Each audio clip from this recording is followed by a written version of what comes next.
Deadly wildfires are tearing through central and southern Chile, killing at least 20 people while forcing mass evacuation. Authorities say a suspect has been arrested for deliberately igniting one of the blazes as the country battled dozens of active fires and widespread devastation.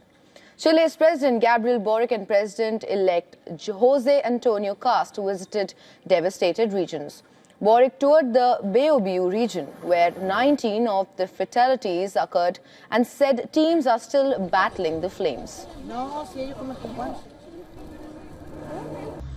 We're still battling the fire. We're still in a state of emergency. Right now, there are over 130 aircraft of CONAF, Senapred, the Joint Staff, and the forestry companies working on the emergency.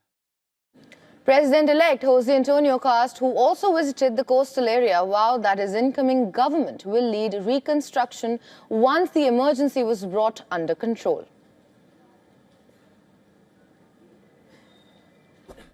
Today, the emergency belongs to the current government. The reconstruction will fall on our government. Therefore, today, let's support in the emergency, and later, we will also demand support in the reconstruction.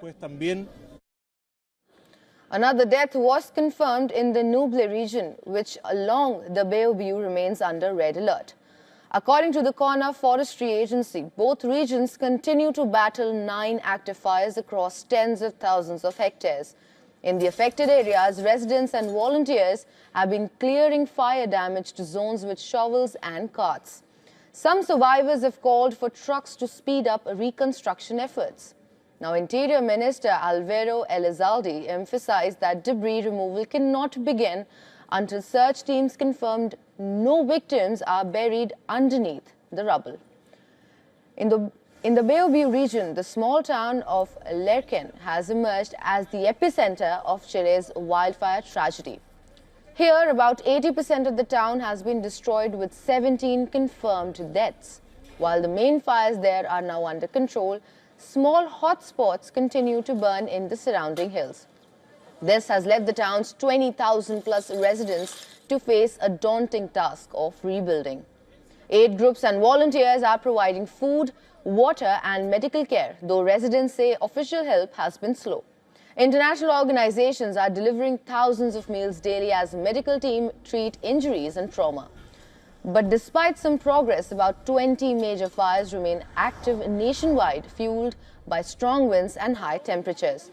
New evacuations are underway in communities like Florida, raising fears the crisis could continue for days. First, we had to accept what had happened, because no one could have imagined this. It was terrible to see our Lirquén destroyed, because it wasn't just one town. It was many, and we heard about neighbors who had died. So now comes the most difficult stage, which is the cleanup stage. Meanwhile, Chilean police arrested a suspect accused of deliberately starting a fire with liquid fuel in a wheat field in the Perquenco Selva Oscura area. Now, they seized 5 liters of fuel from the suspect. En la madrugada, the person who started these fires was detained and a 5-liter container of fuel and available matches were seized from him. 4 hectares of crops have been affected. The on-duty prosecutor has ordered a detention control. Selva Oscura,